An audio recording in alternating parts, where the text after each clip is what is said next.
Bonjour à tous et bienvenue sur Crypto Signal. Aujourd'hui, on va s'intéresser principalement à la macro avec les marchés qui sont littéralement en train de saigner du côté des États-Unis. Donc du coup, on va analyser un petit peu tout ça. On va essayer de comprendre comment se comporte Bitcoin face à cette sortie massive, notamment des retail sur les marchés US. Et puis ensuite, on ira faire, bien entendu, comme d'habitude, le fondat, le technique et le sentiment sur Bitcoin. On passe tout de suite en partage d'écran. J'en profite pour faire l'appel à l'abonnement, c'est-à-dire si ce type de contenu vous plaît, n'hésitez surtout pas à vous abonner, activer la cloche des notifications, éventuellement mettre un petit like et un petit commentaire. Là, on est sur une charte qui nous explique les sorties d'argent du S&P et donc du coup sur tout ce qui est voilà S&P 500. Qu'est-ce que le S&P? Vous le savez, ce sont les 500 plus grosses capitalisations américaines, donc les 500 plus grosses entreprises, un petit peu comme le CAC 40 chez nous qui est les 40 plus grosses entreprises ici. Voilà, vous voyez que c'est le S&P, donc les 500 plus grosses. Tout le monde veut sortir des US stocks ici et vous voyez que on atteint ici des niveaux moins 90 milliards de dollars en un mois qui sont sortis du marché et là on atteint des niveaux bien entendu qui relèvent non pas de l'ATH mais tout simplement des niveaux qui sont complètement dingues. Si on fonctionne ici en valeur, vous comprendrez qu'il y a énormément d'argent qui était rentré sur ce marché, donc c'est normal qu'il y en ait énormément qui sortent. Ici vous le voyez par rapport aux années 70, etc. Vous comprenez ici que tout ça, bien sûr, est proportionnel. C'est-à-dire qu'on avait eu des investissements qui étaient vraiment massifs, et donc c'est normal qu'on ait des grosses sorties. Tout ça n'est pas en pourcentage, mais quand même, ici, on touche à des niveaux vraiment herculéens, on va dire, en termes de sortie du marché. Qu'est-ce que ça nous dit ici sur le S&P directement? Tout simplement, le S&P aujourd'hui qui travaille son premier arrêt, vous le voyez ici. Le premier arrêt, c'est quoi? C'est le 0,382 de Fibonacci, donc le 38,2. Qui en fait est un niveau de retracement, on va dire, naturel, relativement minime. Voilà, c'est ça que je veux dire. Ce sont des mouvements de marché ici qui restent naturels. Suite à une très grosse hausse, une très grosse progression, revenir tester le premier arrêt est quelque chose de relativement tendanciel, on va dire normal. À partir du moment où on retrace plus, là effectivement ça correspond à des grosses opportunités d'achat. Mais pour l'instant, sur le S&P, en tout cas, on est encore sur des niveaux qu'on qualifiera de naturels. Vous voyez que mon premier arrêt ici, il est à 3811 points, et vous voyez qu'en ce moment, on est en train de jouer avec les 3818, donc c'est vraiment au dollar près, hein. En ce moment, on est en train de se battre un petit peu avec ce potentiel support. En tout cas, voilà, on a des gens qui rentrent à ce niveau-là. Donc c'est tout à fait naturel aussi, hein. Beaucoup de monde utilise les Fibo pour savoir les points d'entrée. Vous allez avoir des gens qui vont rentrer au 38,2, au 50 et au 0,618, et tout ça est tout à fait normal. Est-ce que ça veut dire que le mouvement va s'arrêter au 38,2? Sincèrement, on n'en sait rien, bien entendu. Vous comprenez qu'on est ici sur plusieurs semaines de baisse sur le S&P. Là, on est en 4 heures, mais si on se met en daily, vous allez comprendre qu'on est en baisse vraiment très très forte depuis une vingtaine de jours et en baisse ici depuis le 3 janvier, donc depuis quasiment 4 mois. Et je vous dis une vingtaine de jours, excusez-moi, c'est plusieurs mois aussi de baisse, 30 mars, avril, mai, ça fait un mois et 6 semaines qu'on baisse depuis ce petit rallye de soulagement qu'on avait eu ici. Qu'est-ce que ça veut dire ici pour moi? Ça veut dire tout simplement que on travaille un potentiel support que j'avais déjà identifié ici depuis un moment. Et là, on calcule des supports qui sont depuis le crash du Covid. Bien entendu que si on prenait des mouvements depuis 2008, on aurait des niveaux qui sont différents ici, puisque ça nous amènerait à tirer le Fibonacci jusque là. Et donc du coup, là, qu'est-ce qu'on travaille? Du coup, on est sur le 0,236. On n'est plus du tout sur... mais on va rester sur cette logique un petit peu court terme, on va dire, sur les 3 ou 4 dernières années, qu'est-ce qui s'est passé depuis 2020. On va rester sur ces niveaux-là, parce que ça me paraît plus cohérent pour le moment. Voilà. Donc, à partir de là, comprenez bien qu'ici, on a eu donc gros sell-off sur les actions américaines, y compris les grosses caps. Dans le S&P, vous avez des actions industrielles, vous avez des actions bancaires, vous avez pas mal de choses. Nous, on s'intéresse ici un petit peu plus à tout ce qui est technologie, puisqu'on a remarqué une corrélation entre les actions technologiques et le Bitcoin. Et vous voyez que sur les marchés traditionnels, alors on va d'abord regarder le Nasdaq, qui est les actions, on va dire, technologiques technologiques, les nouvelles actions technologiques, plus ou moins. Vous voyez qu'on était toujours dans ce biseau, et là on touche les 0,5 actuellement, on est en train de batailler un petit peu avec les 0,5, et ici moi j'avais noté un potentiel niveau intéressant de support. Est-ce que on va au croisement ici de ce biseau et ce support rebondir? Pour moi en tout cas, pour un rallye potentiel de soulagement, c'est vraiment une possibilité ici qu'on ait un rebond sur les marchés traditionnels ainsi que sur Bitcoin. Vous voyez aussi que le pétrole est toujours dans ce triangle de continuation, donc attention à ça, hein, par rapport à l'inflation, par rapport aux difficultés, par rapport à tout ce que ça peut amener en termes de récession, le fait d'avoir un pétrole très haut. Vous voyez que le blé, donc on va utiliser le blé pour essayer de plutôt comprendre comment dire, qu'est-ce que par rapport à l'inflation au niveau de la bouffe, hein, tout simplement, et des biens de première nécessité. Le blé nous a fait un magnifique W ici en daily. Actuellement il est en train de retracer légèrement, mais on est sur quand même des commodités qui sont relativement fortes. On a un VIX qui est l'indice de la volatilité sur le S&P 500, qu'on appelle aussi l'indice de la peur sur les marchés, qui lui tutoie les 32, très forte hausse aujourd'hui, hein. Vous voyez que la fin de journée ici sur ce vendredi sur la bourse américaine est vraiment très mauvaise. On avait pas mal de monde qui était rentré sur le Dow Jones, donc les actions plus père de famille on va dire traditionnelles, et le Dow Jones qui est potentiellement ici de nous faire un bull flag. Donc là on a une sortie instantée, mais peut-être que l'argent est en train de revenir sur Dow Jones. Voilà, target de ce bull flag qui est quand même relativement haute, puisque on parle ici de très haut niveau, hein, 80 points, ça serait vraiment quelque chose pareil qui relève du rallye de soulagement. Je prendrais plutôt peut-être ici le bull flag, voilà, plutôt en bas, 76, donc voilà, plus une dizaine de points sur le Dow Jones. On passe maintenant sur Bitcoin qui travaille aussi lui également un support, le même un petit peu que celui qu'il travaille depuis dorénavant quasiment une semaine ou deux là, depuis qu'on est là-dedans. Bitcoin qui affiche, je trouve, pas mal de force.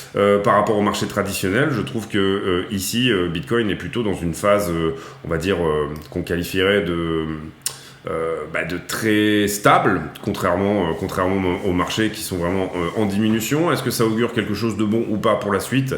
Je sais pas, mais en tout cas pour moi, voilà, retour des volumes ici sur ce sell-off au 25. Je pense qu'on était descendu à peu près au 25. Et puis ensuite, malheureusement, on n'arrive pas à réintégrer moi ma zone que j'appelle volume profile, c'est-à-dire qu'on est toujours dans ce creux de volume profile. Vous le voyez ici, là, on est en train de rentrer dans ce creux là, où il y a eu assez peu de business de fait, hein. Vous voyez qu'on en a eu un petit peu ici cet été, mais à partir de ce moment-là, en fait, on a toute une zone de volume profile qui est littéralement vide. Donc il faudra vraiment faire attention à ça. Je vais vous la mettre ici, voilà, comme ça, sur toute cette zone. Ici, des 19 000 jusqu'aux 31 000, on a eu très peu de business qui a été fait, et si jamais je dézoome encore plus, vous comprendrez qu'on pourrait étendre cette zone quasiment jusqu'aux 12 000. Donc volume profile sur volume profile, ici très peu de business puisqu'on était passé dans cette zone ici, on était monté très fort et très vite, donc il y a eu très peu de achat-vente qui a été fait dans ces zones, donc le marché a tendance à vouloir y retourner, comme si il n'aimait pas cette zone d'ombre ici, et comme s'il était attiré par cette zone. Donc ça, c'est quelque chose dans lequel on ne veut pas aller tout de suite. Voilà, pour le moment, en tout cas, étant donné, moi, personnellement, par exemple, la teneur de mon portefeuille, je préférais ici avoir un rallye de soulagement pour réorganiser un petit peu mon portefeuille. Voilà, pour éventuellement réorganiser un petit peu mon portefeuille, pour qu'on éventuellement plus tard on redescende dans cette zone. Voilà, c'est mon scénario pour le moment privilégié. En tout cas, quand je vois cette action de prix là qui est très forte vers le bas, sans rebond réel, et quand je vois les niveaux au niveau du sentiment, qu'est-ce qu'il se passe actuellement sur le marché, etc., personnellement je pense qu'on est sur un très mauvais endroit pour vendre, donc du coup j'attends ce rallye de soulagement pour essayer de, on va dire, épurer un petit peu mon bag, et puis construire un portefeuille qui serait potentiellement plus adéquat pour aller entre les 30 et les 12. Ça veut pas dire qu'on va toucher les 12, ça veut pas dire qu'on peut très bien s'arrêter à 18, on peut très bien s'arrêter à 24, on peut tout à fait s'arrêter maintenant également, repartir en rallye de soulagement dans lequel personne ne croit, mais je pense pas que ce rallye, si jamais on en fait un, sera massivement shorté, et que du coup ça nous permettra de faire une redite, on va dire, de tout ce qui a été été fait là. Pour le moment, en tout cas, c'est pas ce que je vois. Dès qu'il y a un rebond, j'ai l'impression que tout le monde veut repasser en longue à nouveau. Donc du coup, c'est pas vraiment ce que je vois sur les marchés dérivés et sur les marchés en levier. Voilà le scénario, on a planté la tente un petit peu, là on a montré un petit peu ce qu'il en était. On va aller faire un tour sur le DXY, donc le dollar index. Le DXY qui est toujours sur résistance ici, vous le voyez en daily. On a ici fait un nouveau plus haut, comme une sorte de chasse au stop depuis ce plus haut qu'on avait fait ici en 2016, fin 2016. Et puis depuis, eh bien on est en train de retracer là sur le DXY, donc vous le voyez, on est monté sur un total de 104,95 et là on est en train de retracer. Pas vraiment de structure ici pour dire que on pourrait rebondir à un endroit ou un autre. Est-ce que cette trend là pourrait se transformer dorénavant en support? C'est ce qu'on va voir, je pense, dans les jours prochains. Cependant, c'est plutôt encourageant de voir ici que le dollar est en train de corriger un petit peu. Ici, je vais vous mettre un indicateur qui est un indicateur de corrélation. Et on va regarder la corrélation avec le SP500, exact. Et hop, ah, là, on veut pas. C'est pas grave. Hop. Hop, on va revenir là-dessus. On va revenir sur le DXY donc.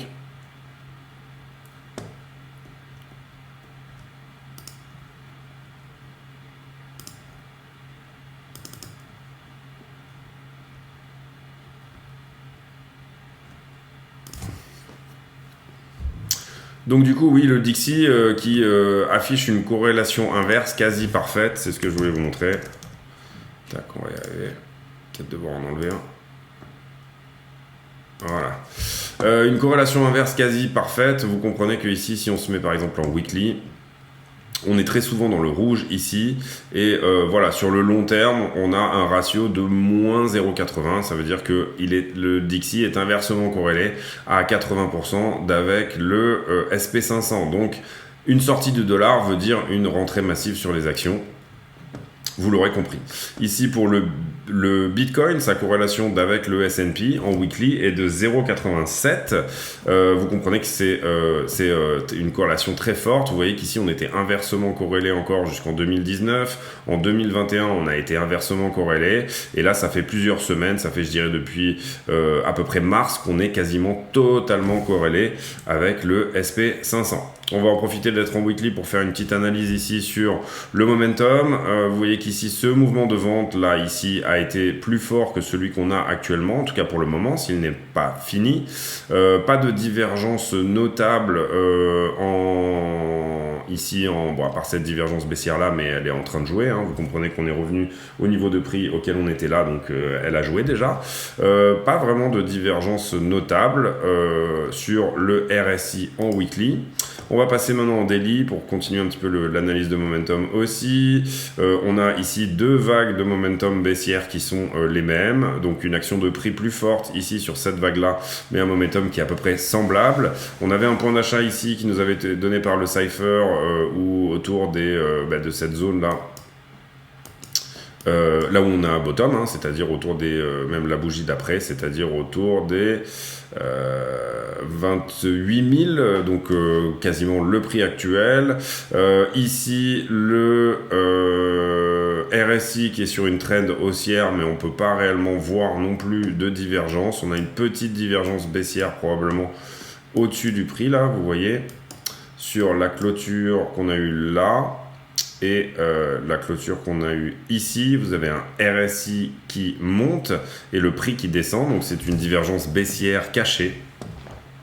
Et vous comprenez ici que le ratio également de corrélation avec le S&P est relativement énorme, malheureusement.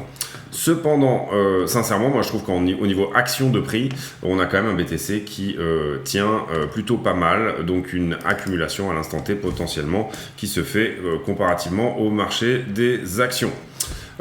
Ici, on va se remettre en 4 heures. Hop, vous comprendrez aussi qu'on est dans un range, c'est-à-dire que ça fait plusieurs jours, quasiment une semaine, je pense, Ouais, c'est ça, 9 mai, oui, à peu près une dizaine de jours qu'on est dans cette qu'on est bloqué entre ces deux bornes ici. La fameuse borne du volume profile dont je vous parlais, où on n'arrive pas à la casser réellement, hein, c'est-à-dire les 31 000 $, et cette zone basse qu'on va identifier aux 28 500. Là, on est en train de chasser les stops qui sont garés sous ce niveau-là. Donc potentiellement, on va vraiment peut-être à l'instant T venir faire un bisou aux 28 500, histoire de vraiment mettre de côté cette zone-là. Mettre de côté tous les gens ici qui étaient montés dans le train à l'achat et les sortir par rapport au dernier plus bas. Ensuite, le carnet d'ordre ici sur Binance. Vous voyez qu'on se densifie un petit peu hein, à ces niveaux-là par rapport à d'autres niveaux qu'on avait eu auparavant. Alors on va essayer de faire un petit peu le tri parce que là c'est un petit peu violent. Hop, je vais faire un refresh. Hop, tac, voilà. On va réajuster un petit peu les niveaux visibles. Voilà. Donc du coup ici beaucoup d'ordres à l'achat, pas mal d'ordres également à la vente, en tout cas jusqu'aux 33 000 $. C'est un peu ça qui nous bloque, c'est-à-dire qu'on a des gens qui sont rentrés soit avant et qui là essayent de sortir à break-even, et c'est ce que je vais vous expliquer après en regardant le on-chain.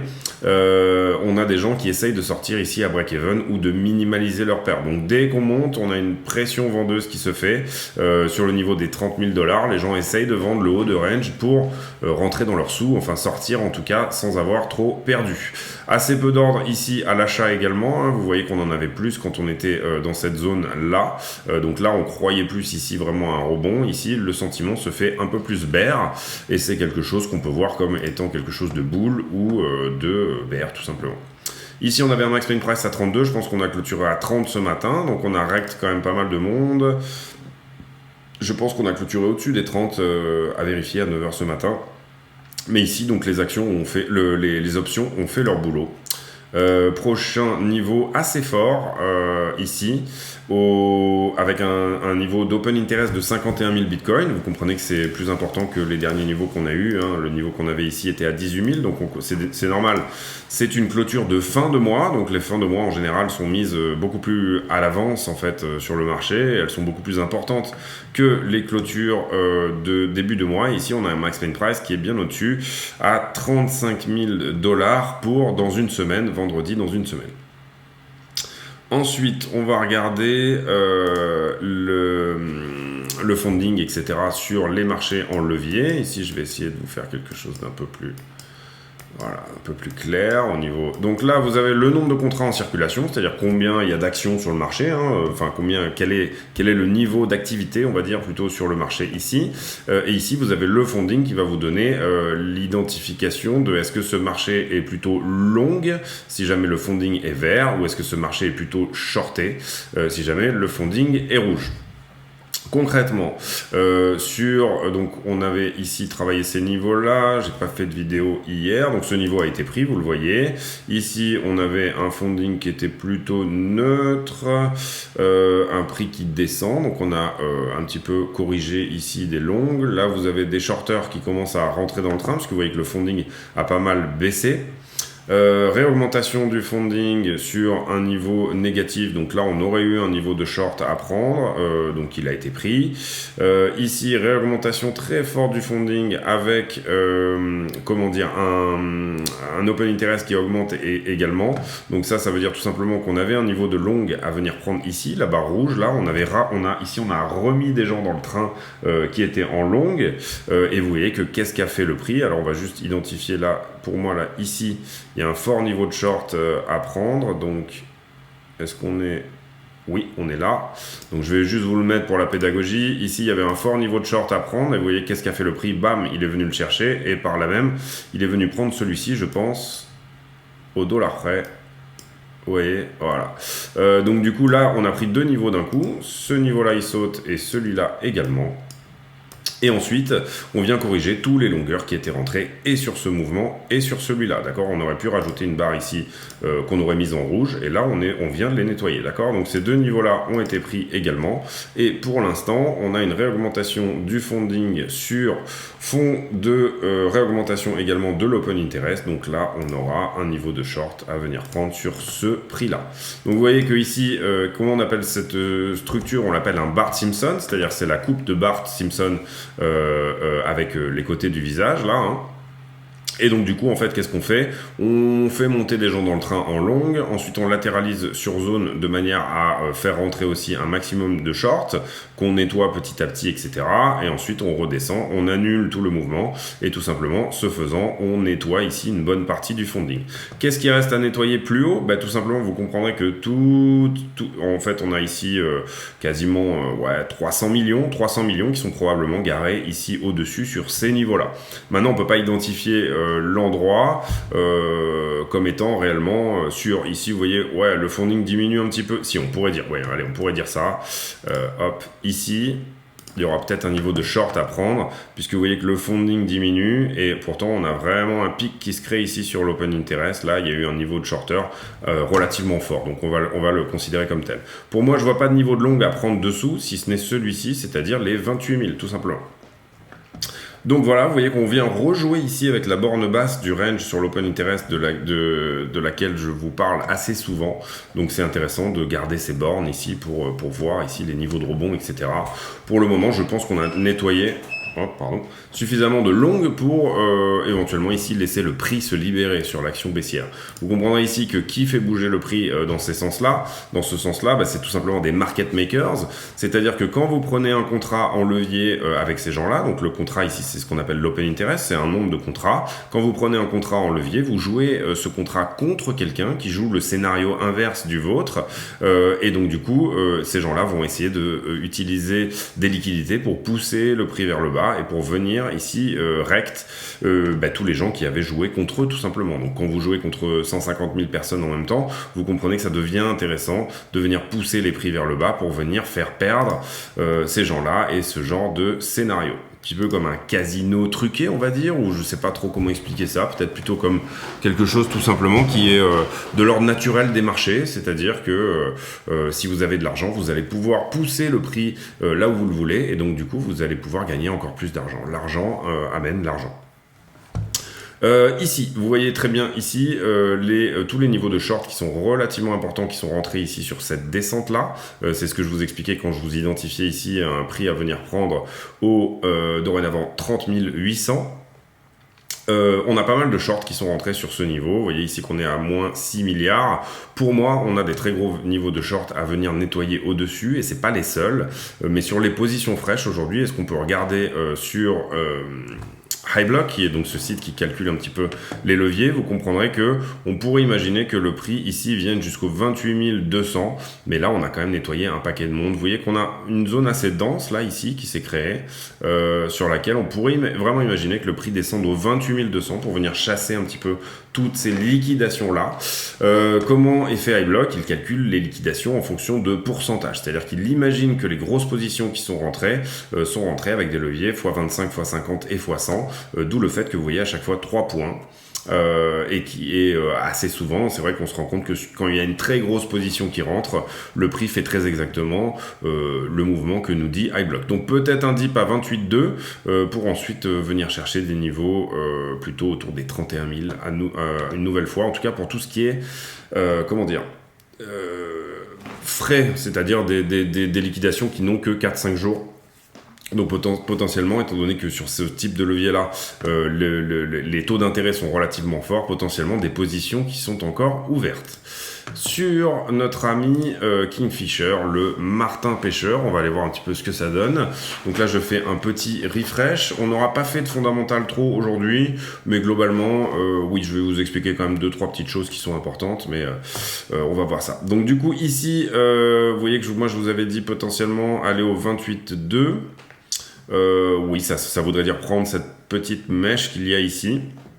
Vous comprendrez qu'ici on a du monde plus bas et ici pour le coup Kingfisher n'identifie pas rien d'énorme effectivement à part cette mèche avant les 31. Vous voyez qu'ici les niveaux ne sont pas énormes, bon c'est effectivement ce qu'on voit aussi sur Coinalyze, on a relativement peu d'intérêt pour le marché en ce moment et c'est relativement normal et c'est même relativement bearish. Comment dire, que les gens ne s'y intéressent pas. On aime voir de l'open interest sur les marchés, on aime voir un retour. Cependant, on commence petit à petit à accumuler. C'est comme si vous commencez à construire un mur avec des pierres. Petit à petit, vous faites monter, à force de petites liquidités, des niveaux qui commencent à être intéressants à venir prendre pour les market makers. En termes de liquidation, je pense qu'on va voir ici sur les niveaux qu'on n'est pas sur des niveaux énormes, à 630 millions quand même. Donc si on a eu quand même pas mal de liquidations qui se sont faites sur les dernières 24 heures, je vous parle de tous les longs qui étaient rentrés sur le dernier mouvement là ici.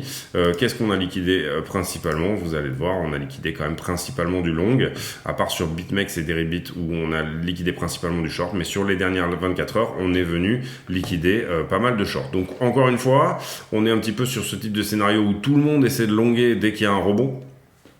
Vous allez le voir ici. Je vais vous montrer comme ça va être plus simple. Voilà, c'est tout ce monde-là qui est rentré sur du long avec ce rebond-là et beaucoup d'open interest tout d'un coup avec du long. Donc dès qu'il y a un rebond, tout le monde essaye de le longuer. Donc le marché se fait un plaisir de sortir ces gens-là. Et c'est ce qu'on fait, c'est la dynamique d'un range aussi. Donc ce qu'on voudrait, nous, c'est que tout le monde vienne shorter les niveaux dorénavant. Si jamais on rebondit là et qu'on revient en haut du range, autour des 31 000, et bien que tout le monde, à l'inverse, ne croit pas dans ce mouvement-là, ou en tout cas que tous les traders qui étaient rentrés en long prennent leur profit en haut du range et que tous les traders de range ici flippent en short, et là le marché se fera un plaisir de venir sortir du range pour venir sortir ces gens-là. Ce qui peut ici, en termes d'action de prix, relancer les gens à l'achat en se disant ah ben mince, j'avais pas acheté là, maintenant on a cassé ce range, donc ici au moment d'un retest par exemple des 31, revenir acheter et pousser encore plus le prix vers le haut grâce à de l'investissement au spot et pas forcément en levier. Donc, vous savez qu'ici les niveaux de support sont très importants pour le spot, mais pas pour les leviers. On a fait le tour du sentiment. On va aller voir maintenant vite fait les news. Wall Street Journal avec la Chine qui baisse ses taux d'intérêt à nouveau, en tout cas les rate keys. L'Ukraine qui va se battre jusqu'à la fin visiblement et beaucoup de narration en ce moment sur la récession. Vous comprenez qu'on est sorti de cette narration un petit peu de l'inflation et on est plutôt dorénavant sur une dynamique de récession. Donc du coup c'est ça qui fait sortir beaucoup d'investisseurs des retail, des marchés US. C'est plus la peur d'une récession. On a eu des earnings qui étaient pas géniaux. Les derniers earnings qui sont sortis au mois de janvier, février, mars, début avril étaient pas géniaux. Ils étaient mi-figue, mi-raisin. Et donc du coup, on a également aussi l'inflation qui menace de venir peser sur les prix. On a également bien entendu l'inflation et tous les problèmes de supply chain et tous les problèmes également, de supply chain, j'entends à cause de la Chine et le Covid. Et tous les problèmes de le prix du blé qui flambe et le prix de l'essence qui flambe, qui font planer un risque de récession sur les marchés US, donc la planète d'une manière générale. Ici, on nous dit que la vraie raison pour laquelle le marché semble coller, semble ne pas pouvoir repartir, n'est pas à cause des weak earnings, donc de gains de profitabilité faibles. En gros, pour avoir lu l'article, je vous la fais rapide, tout simplement, en fait, c'est une étude sur le fait que des mauvais earnings ne signifient pas forcément des sell-off sur les actions, et des années de récession ne signifient pas forcément une mauvaise performance sur le marché des actions, et que donc en gros, voilà, c'est un petit peu des statistiques là-dessus. Donc voilà, rien de bien intéressant, ou en tout cas, ça prendrait beaucoup de temps de venir expliquer tout ça ici.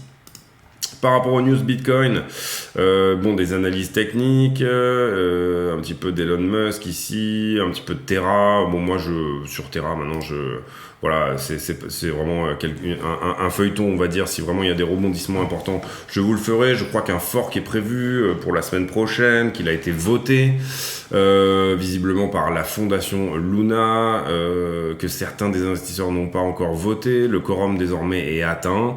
Est-ce qu'ils vont faire ce fork ou pas? Je sais que Do Kwon pousse beaucoup pour faire ce fork.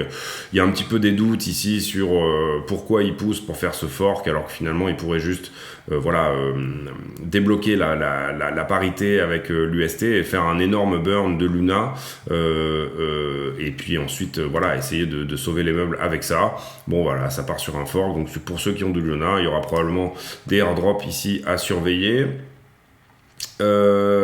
Et ici, oui, article intéressant, l'administration Biden qui voudrait que les échanges crypto séparent en fait les comptes de la boîte et les bitcoins qu'ils ont pour le compte de leurs clients. Donc ça veut dire interdire le fractionnement des bitcoins de la part des exchanges. Et voilà, donc ça c'est relativement intéressant. Ici Do Kwon qui pousse donc ça c'est, je vous parlais du Luna. Alors c'est curieux parce que pour moi ils ont voté oui et là ils disent qu'ils ont voté non. Plein tout terrain.